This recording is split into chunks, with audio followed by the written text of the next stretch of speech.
Bienvenue sur Cultizen, votre espace dédié à la culture générale et à la vulgarisation, dans un cadre apaisant et idéal pour une écoute avant de dormir. Aujourd'hui, nous allons nous plonger dans l'une des périodes les plus fascinantes de l'histoire de l'homme, la préhistoire, une époque pleine de découvertes, de mystères et de révolutions. Il marque les fondements de notre existence actuelle. Détendez-vous et laissez-vous guider à travers cette exploration des premières étapes de l'évolution humaine. La préhistoire débute il y a environ 7 millions d'années, avec les premiers ancêtres de l'homme. Ces premiers hominidés, comme les australopithèques, ont marqué le début d'une série de transformations fondamentales. Ils vivaient principalement en Afrique et ont évolué dans des environnements de forêt. Mais au fil du temps, ils ont commencé à s'adapter aux savanes ouvertes. L'un des changements les plus importants de cette époque est l'apparition de la bipédie. Marcher sur deux jambes n'était pas seulement une adaptation physique, mais aussi un choix stratégique dans un environnement de plus en plus ouvert. Cette évolution a libéré les mains des premiers hominidés, leur permettant de saisir des objets, de créer des outils et de transporter de la nourriture. La bipédie offrait également une meilleure vision à distance, un avantage face aux prédateurs. L'une des découvertes les plus marquantes de cette époque est celle de Lucie, un fossile retrouvé en 1974. Lucie était un australopithèque afarensis qui vivait il y a environ 3,2 millions d'années. Son squelette partiellement complet montre des caractéristiques de bipédie, mais aussi des traits qui rappellent encore les primates comme ses bras longs. Cette découverte nous donne un aperçu unique de la transition entre les primates et les premiers humains, et de l'importance de la bipédie dans notre évolution. L'évolution se poursuit avec l'apparition de l'Homo habilis, il y a environ 2,5 millions d'années. Ce premier représentant du genre Homo a une caractéristique majeure, l'utilisation d'outils en pierre. L'Homo habilis est le premier à fabriquer des outils en pierre taillée. Bien que rudimentaires, ces outils ont permis aux premiers humains de couper la viande, gratter les peaux et casser des objets. Cette avancée technologique a permis d'améliorer l'alimentation et les conditions de vie des premiers Homo sapiens.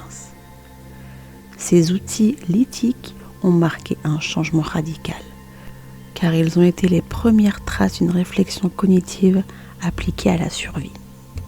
Les premiers outils étaient fabriqués en frappant un galet contre une autre pierre pour créer des éclats tranchants.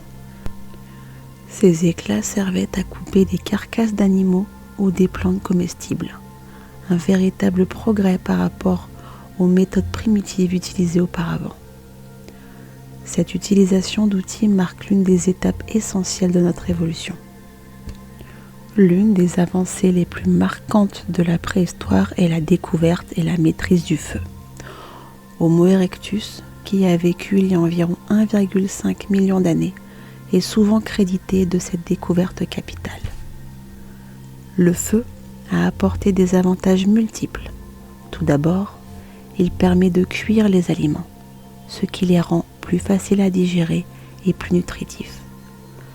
Il offre également une protection contre les prédateurs et permet de s'adapter à des environnements plus froids.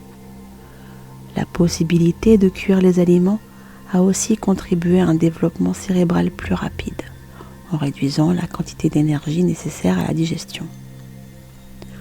Le feu a aussi joué un rôle crucial dans le développement des premières sociétés humaines.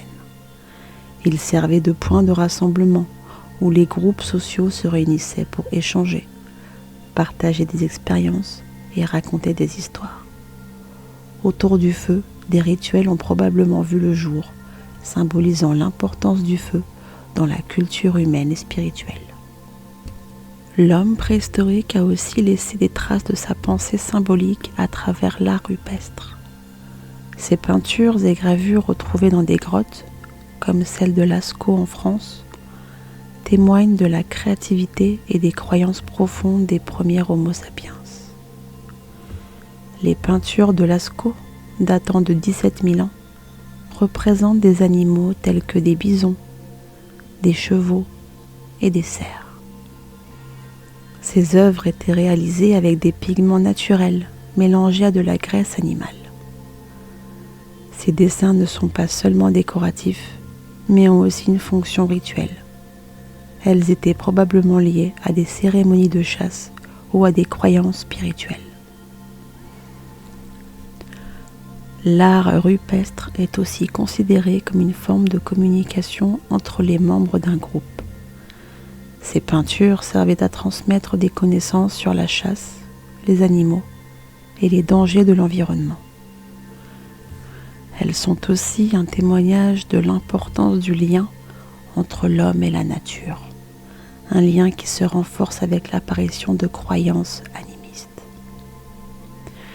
Il y a environ 12 000 ans, une transformation majeure a eu lieu avec le passage de sociétés de chasseurs-cueilleurs à des sociétés agricoles sédentaires. Cette révolution néolithique a marqué la fin de la préhistoire et le début de l'histoire proprement dite. L'agriculture a permis aux premiers humains de cultiver des plantes comme le blé, l'orge et les légumes, tout en domestiquant les animaux comme les chèvres, les moutons et les bovins. Cette nouvelle manière de se nourrir a assuré une survie plus stable et a permis aux populations de croître. Ce mode de vie sédentaire a progressivement entraîné l'apparition de villages et de communautés organisées. Le passage à l'agriculture a également conduit à l'émergence de hiérarchies sociales. Les surplus alimentaires ont permis à certaines personnes de se consacrer à des activités autres que la production de nourriture, comme le commerce, l'artisanat ou la gestion des récoltes. Cela a conduit à la formation des premières structures politiques et des premières civilisations.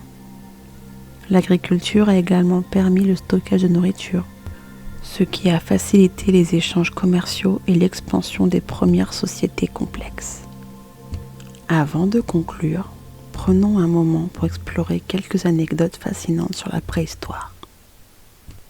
La maîtrise du feu est l'une des plus grandes avancées de la préhistoire.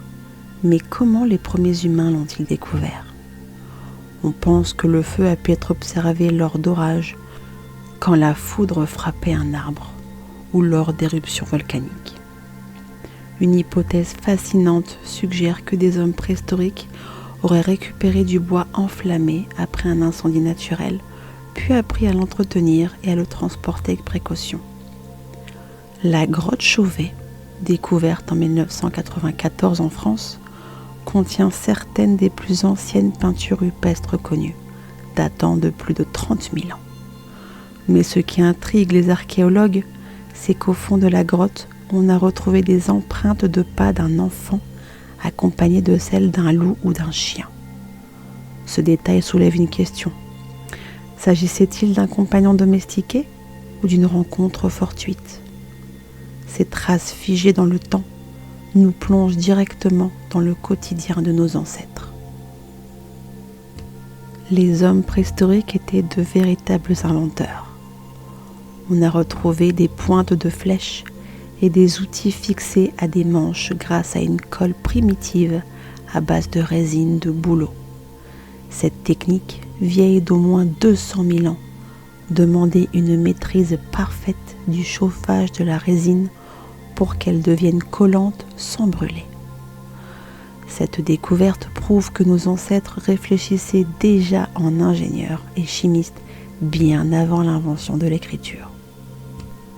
Porter des bijoux n'est pas une invention récente. Il y a plus de 100 000 ans, les hommes préhistoriques décoraient leur corps avec des coquillages percés, des dents d'animaux ou encore des morceaux d'os gravés.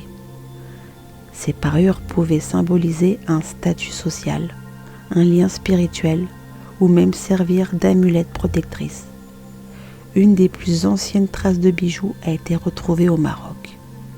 Il s'agit de coquillages marins vieux de 142 000 ans. Bien avant l'agriculture, nos ancêtres ne se contentaient pas de manger des aliments crus. Une étude a révélé que les Néandertaliens cuisaient des mélanges de céréales et de légumineuses en les broyant avant de les cuire. Une sorte de galette primitive. Cela montre que l'alimentation était déjà réfléchie et diversifiée bien avant l'apparition des premières civilisations agricoles. Pendant longtemps, on a cru que les hommes préhistoriques n'avaient pas de rituel funéraire. Mais une découverte en Irak, dans la grotte de Shanidar, a changé cette vision. Des archéologues ont retrouvé un squelette de néandertalien vieux de 60 000 ans, entouré de traces de pollen de plusieurs fleurs sauvages. Cela suggère que les néandertaliens enterraient leurs morts avec des offrandes florales, un signe d'affection ou de croyance spirituelle. Ce geste, qui nous semble si humain, montre que nos cousins néandertaliens n'étaient pas aussi primitifs qu'on l'a longtemps pensé. Si l'art préhistorique est bien connu grâce aux peintures rupestres, la musique existait aussi il y a des dizaines de milliers d'années.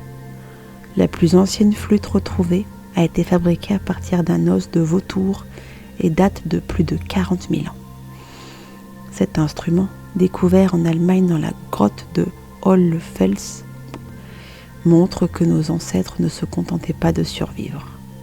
Ils cherchaient déjà à s'exprimer et à créer du son. Il est même possible que la musique ait eu un rôle social ou spirituel, renforçant la cohésion des groupes. Nos ancêtres marchaient-ils pieds nus ? Pas forcément. Des traces de pas fossilisées montrent que certains humains préhistoriques utilisaient des protections pour leurs pieds. En outre, on a retrouvé des sandales en fibres végétales vieilles d'au moins 10 000 ans. Ces chaussures rudimentaires servaient probablement à protéger les pieds des roches coupantes et du froid. Qui aurait cru que la mode des chaussures remontait à la préhistoire ? Les Néandertaliens n'étaient pas seulement de bons chasseurs. Ils connaissaient aussi les plantes médicinales. Une analyse dentaire sur un squelette de Néandertalien a révélé des traces de moisissure de pénicillium, la base de l'antibiotique moderne, ainsi que de l'écorce de peuplier, qui contient une substance proche de l'aspirine. Ces preuves montrent qu'ils savaient traiter la douleur et les infections bien avant la médecine moderne. Enfin, pour conclure, la préhistoire est une période fascinante qui nous dévoile les premières étapes de l'évolution humaine. De la bipédie à la maîtrise du feu, en passant par la création artistique et l'agriculture. Chaque découverte a marqué un tournant dans l'histoire de notre espèce. Ces avancées ont permis à l'homme de survivre, de s'adapter et finalement de poser les bases des civilisations à venir. Merci d'avoir suivi cette exploration de la préhistoire. Si ce voyage dans le temps vous a plu, rejoignez-moi pour la suite, où nous continuerons à explorer l'histoire et les grandes découvertes humaines. À bientôt sur Cultizen.